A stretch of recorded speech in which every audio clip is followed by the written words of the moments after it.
War number 7, we're up against Got Him, x7v.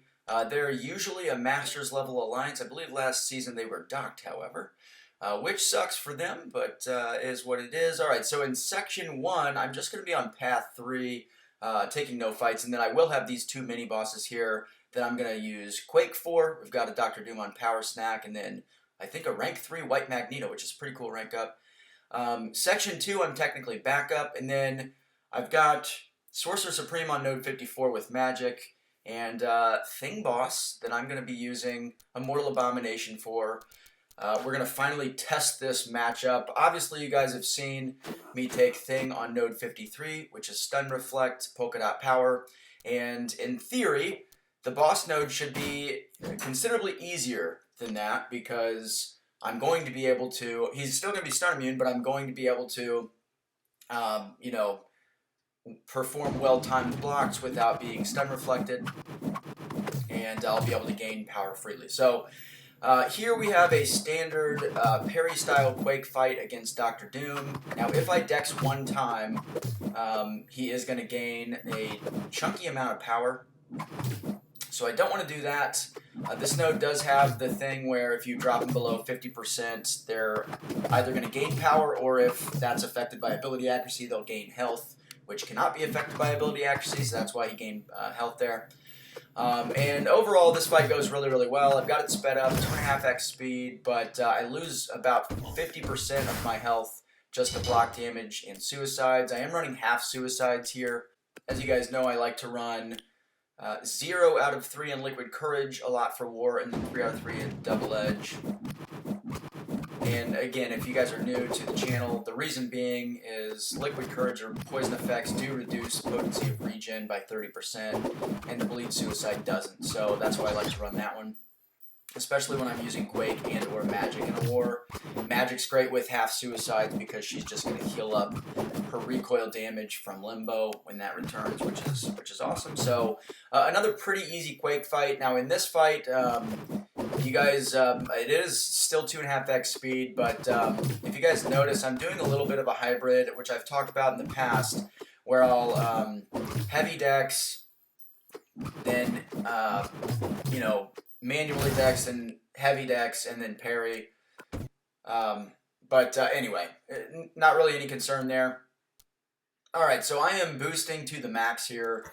I've got this Sorcerer Supreme on Node 54, and I'm going to use Magic for this one. I do throw on an Advanced Power Start boost. Now against Sorcerer Supreme, you don't want to intentionally take a combo at the beginning because she starts when she's awakened with a passive Fury buff, Sidorak's Ferocity, which does insane damage, and if she were to full 5-hit combo you with that passive Fury, it is conceivable that she would kill you.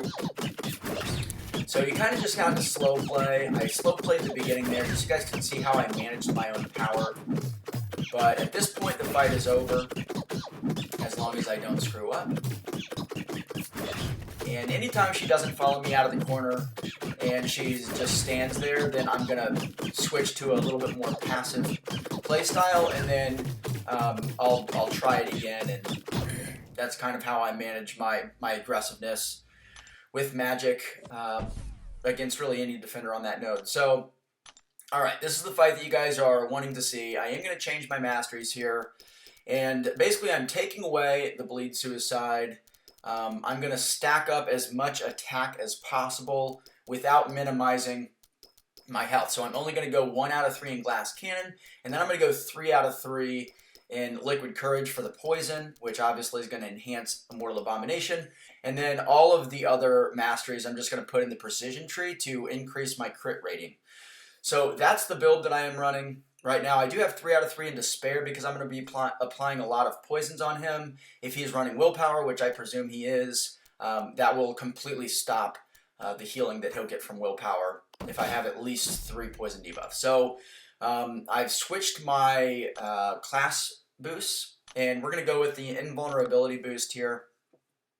And this fight starts absolutely flawlessly. 1, 2, 3, 4 reparries. You guys can see with the destructible charges.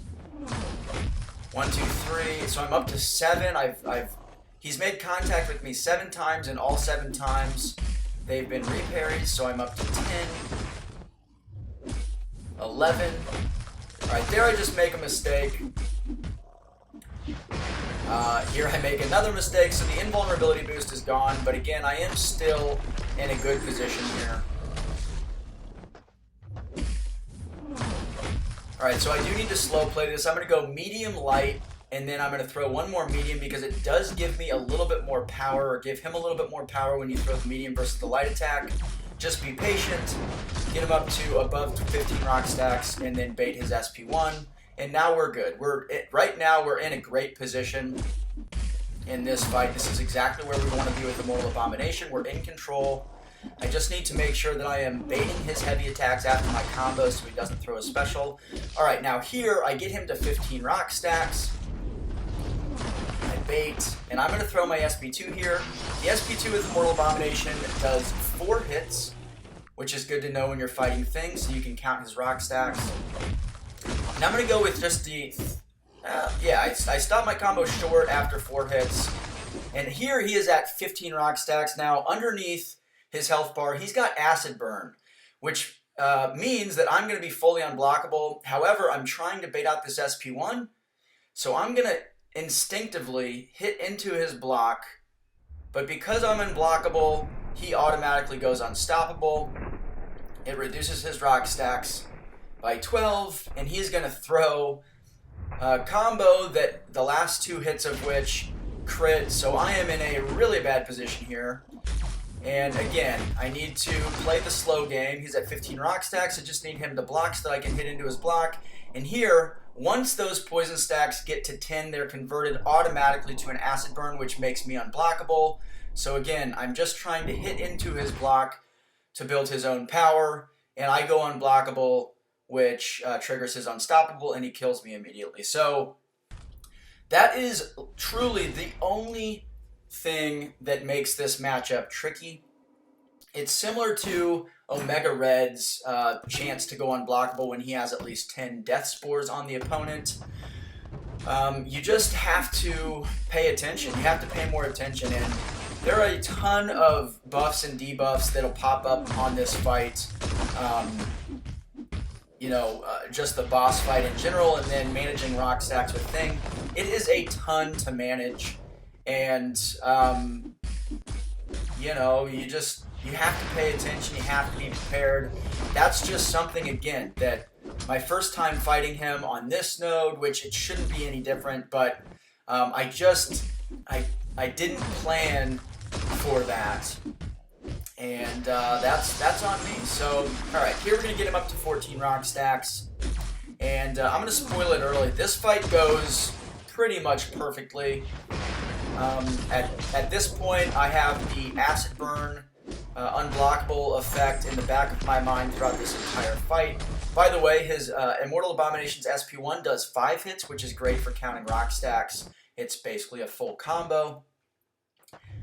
And you want to try to deal in combos of 5 hits against Thing. Obviously, his SP2 is only going to do 4 hits, so you need to plan for that.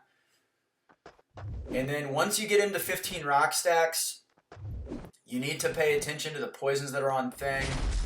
If you have Toxic Aura on you, you're going to be inflicting poisons at a rapid rate on the defender, and they convert to an acid burn once they reach 10. So you just really need to be careful and conscious of that.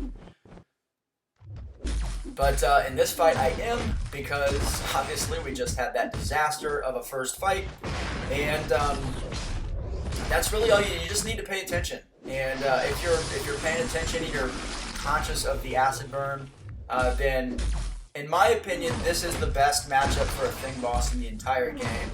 If you're running Protect, or if you're facing Protect, ideally you would have a large attacker, a large or extra large attacker, to remove the protection stacks. I know that Void, once he reaches Fear of the Void, will be triggering protection against a Protect Thing boss, so you need to be aware of that. And Void is not a large attacker, he's a medium attacker. So, there he goes down. I mean, that fight went so well, and if we have another Thing boss, I will be taking him because I need to get a first attempt solo on this guy.